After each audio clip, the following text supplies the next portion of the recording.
Well, looking at states' rights, first and foremost, I saw what happened with California.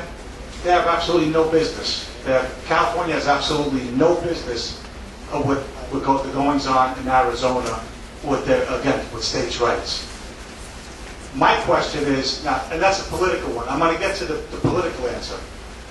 They made it political at Bergen County. I paid a lot of money for property taxes. I'm not proud of it. I paid over $14,000 for property taxes. County gets some of that cash.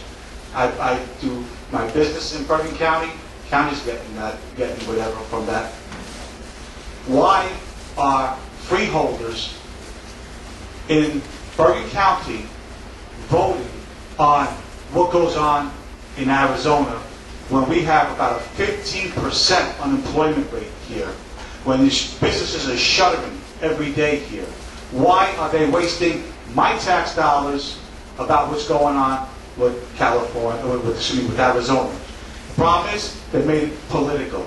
They, McNerney on down, have made it political. That shouldn't have even happened. That's a waste. I'm offended that my tax dollars were used for them to meet, to vote on something that has absolutely nothing to do with this state. I am also incredibly offended. This is an unconstitutional, the fact that our freeholders actually voted to agree with Eric Holder. I mean, that's why I'm not on the party line. That's why the name Tea Party is in my slogan. I am not on the party line. I cannot, and we even had a Republican freeholder that equivocated on that issue. He actually voted with the Democrats to go along with that. It's unbelievable. And he didn't read the bill either. Yeah, exactly. He didn't read the bill. Okay. Exactly. That's all I got to say. If I have a chance, I would come up to the entire, team of freeholders of Bergen County, and I would actually ask them a specific question to show me exactly what clause in the law they're against. So first of all, expressing an opinion and condemning any law in Arizona is really not a Bergen County freeholders' business. But I think our country is really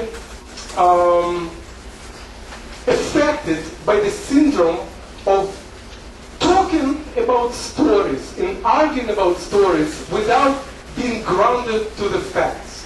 If we would all say, you know what, this particular clause in the law, which was passed in Arizona, I don't like for such and such reasons. And let's discuss it. Let's stay closer to the facts. Instead, we just condemn Arizona law. Why? No one knows. I'm ready to face that entire freeholders crew myself with a Bergen record, with a recording crew, and actually want to hear them explain their position in the clear terms. I think we would have a very fun time.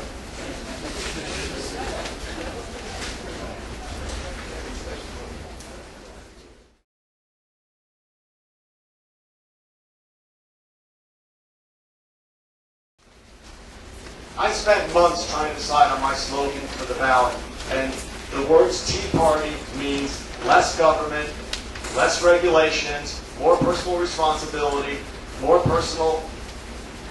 less government intrusion into our lives, less taxes, less spending. And that's what I believe in, and that's what I'm willing to stand up for, no matter what it takes. And that's the platform I stand on, and that's my promise, and that's the only reason why I'm running.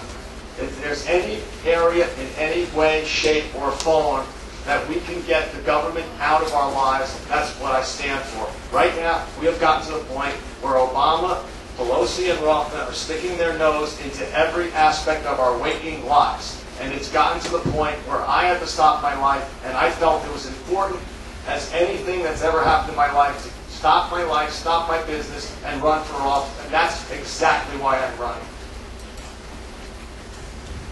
Tim, could you please repeat the question? How will you work towards lessening government involvement in our lives and reestablishing a more personal liberty as espoused by our Constitution. How will I work?